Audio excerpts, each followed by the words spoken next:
So, what we're going to be working on in this week-long process is looking at our feelings and our behaviors around our material well-being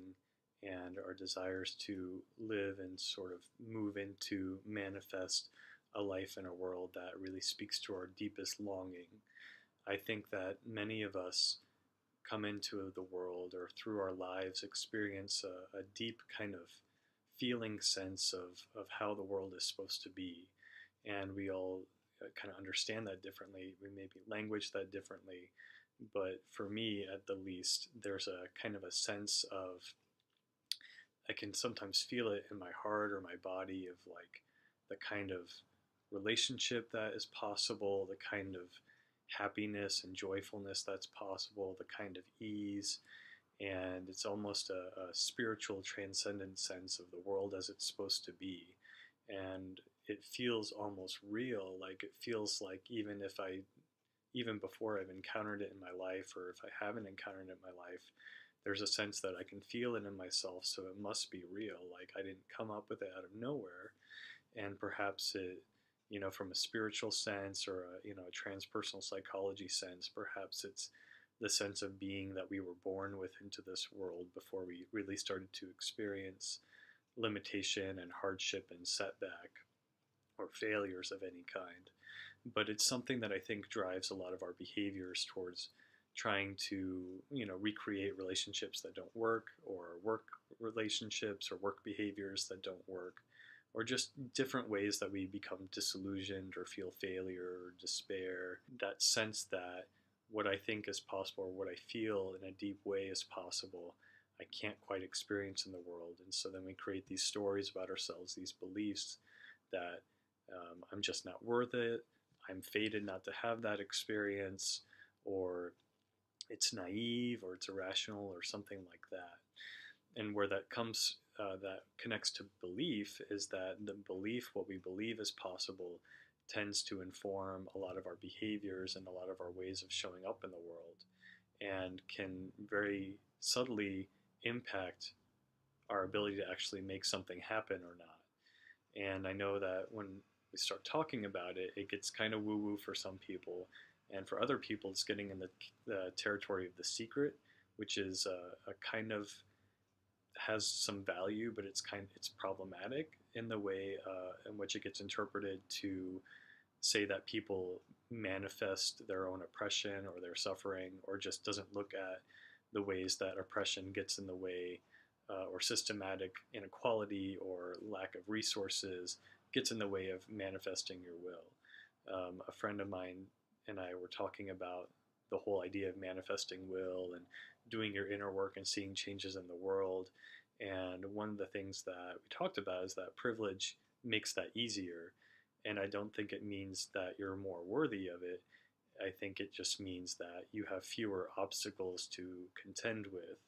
And so the path is smoother. So I want to believe that doing that inner work helps all of us to move closer to manifestation and move closer to really being in ourselves, the kind of experience that we want to feel, the kind of life we want to live. And through that cultivation of inner being, that moves out in the world and that helps us to find and create opportunities to make the people, the relationships, the circumstances in our lives more aligned with what we really long and dream to have manifest in our lives. We're in a time, both personally and collectively, in which we really need a new way forward. And perhaps we need to find an old way and attach to that and go forward. But it really feels like there's a lot of collapse happening, and there's a lot of chaos and disarray, and a lot of our beliefs and ancestral stories and economic structures are not serving us the way we thought we should. And as a millennial, and when I see all the memes about millennials, I think that that's one of the things that millennials are embodying and sitting with now, is a sense that many of us grew up being told that if you follow your dreams and your bliss, then you'll achieve success. And then we did, or we thought we did, and then we graduated or went out into an adult working world of economic insecurity, really pronounced wealth disparity, and stagnant wages, crippling student loan debt, and a lot of other very disillusioning realities. And it's clear that there's a lot of unhappiness and anger towards the system as it is and the system as it's been for centuries. And certainly, white people in general are waking up to this, whereas people of color and poor people and queer people uh, have not had the privilege of being blinded to that for the most part. So wherever we are on that spectrum, it's clear that there's a desire for something different, and there's a desire for something more human, something that allows us more of our humanity emotionally, materially, and that we might together be able to collectively dream up and envision some new way of being, both in our lives and with our resources and our economics, that might not just be about getting me ahead, like fostering my success at the expense of everybody else's, like getting mine and screwing everybody else, but that a possibility of creating a new way of sharing resources and building cooperating communities, building mutual support and mutual aid, and building kind of a new sense of family and a new sense of interdependence that could, hopefully, help our survival as a species for another couple centuries, and perhaps even help us to be more in alignment with the world as it is, with the other species that we share this world with, and with the waters and the air and the health of our planet. So in some ways, this course is not about generating new ideas, but really sinking more into what's already here and what we long for, what we wrestle with, and sitting in those tensions and finding through that sitting with the tensions and sitting in the mess what's possible, like what's a new vision that feels like it's aligning with what I can believe in and what I dream of. And so what we're doing in this work is looking at kind of a tension between the deep longing and the feelings of wounding or despair or failure or disillusionment that we experienced in the course of having that deep longing. And then we're looking at the beliefs that we've developed about ourselves and the world, and how that both makes possible or limits possibility of manifesting that dream or that longed for belief. And we're going to anchor those into two realms around that get caught up in our ideas of security and safety. One is material security, material well-being, your work, your money, how you clothe yourself, how you feed yourself, how you gather resources, how you use resources, and then emotional safety, which tends to be around family, unconditional love, acceptance, or the lack thereof, or the failures thereof, and really looking at how our family of origin and our experiences there both kind of engender our longings and our dreams for what's possible, either through realizing them or not realizing them, those dreams and longings, that feeling of connection and deep belonging, but also how the cultures of our family, the beliefs and practices, unconsciously, whether we want to or think about it or not, kind of inform and continue to affect what we dream of and what we see as possible. And knowing that our dreams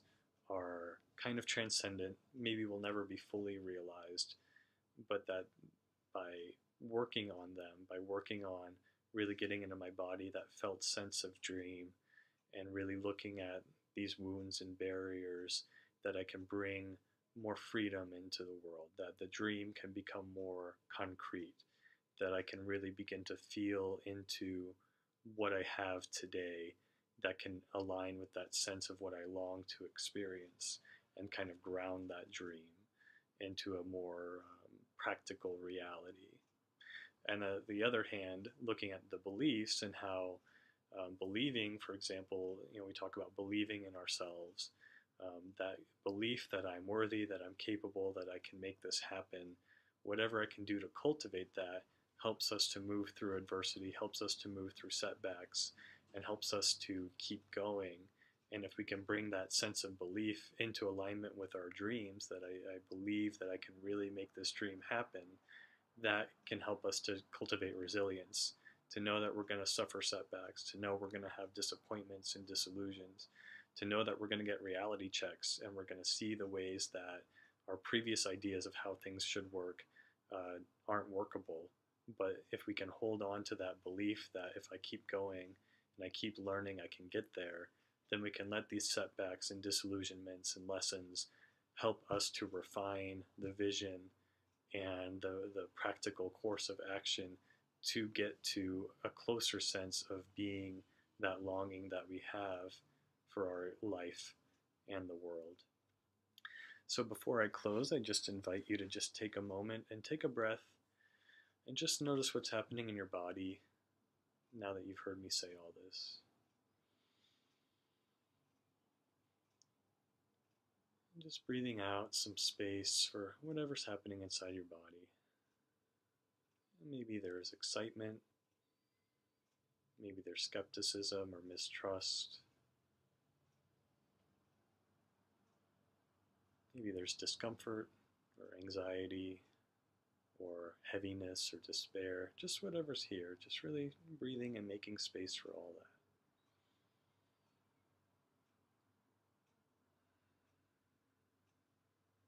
And just noticing the wholeness of yourself that can contain all these feelings, all these thoughts. And just seeing where in you feels a sense of longing for something more than what you've had so far. A sense that life could be different, a sense of deep belonging, deep meaning, a sense of deep connection.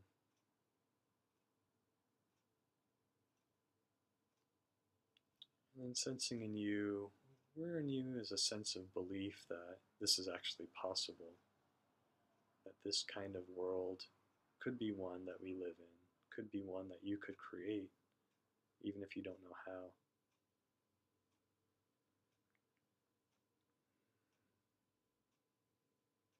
And just notice what comes up in you. Maybe you can't access those feelings. Maybe there's doubt or dismissal or fear or anger. And just acknowledge that and breathe that, some space for that too. That's okay. All of this is important and all of this is a part of the work.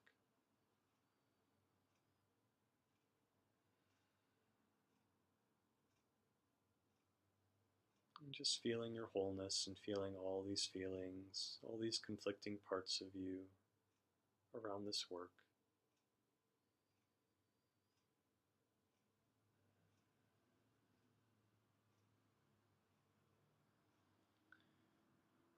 And just take a moment and really thanking all of these feelings for showing up. Thanking these feelings for helping you to know where you are today, helping you to know what in you needs support, and what in you feels a sense of possibility.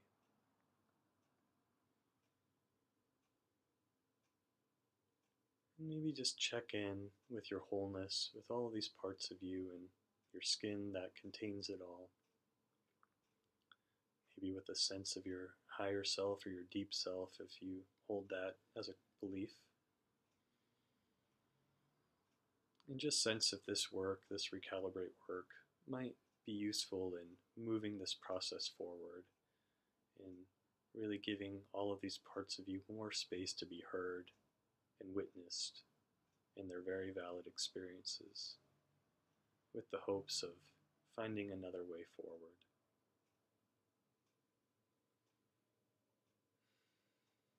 And if that's your will, then I would encourage you to go to anthonyrella.com/recalibrate and check out the description and sign up. And if that's not your will, that's perfectly valid too. And take a breath and feel the ground beneath you, and just letting that ground pull you back, anchor you in this world.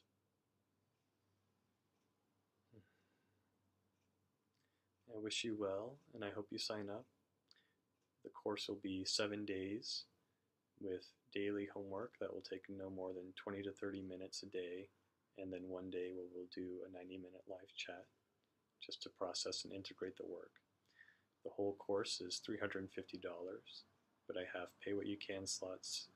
if you would like. You can just contact me and let me know what you can afford, and you don't have to explain your circumstances. So I hope that you'll join me in January 2019, and I wish you well.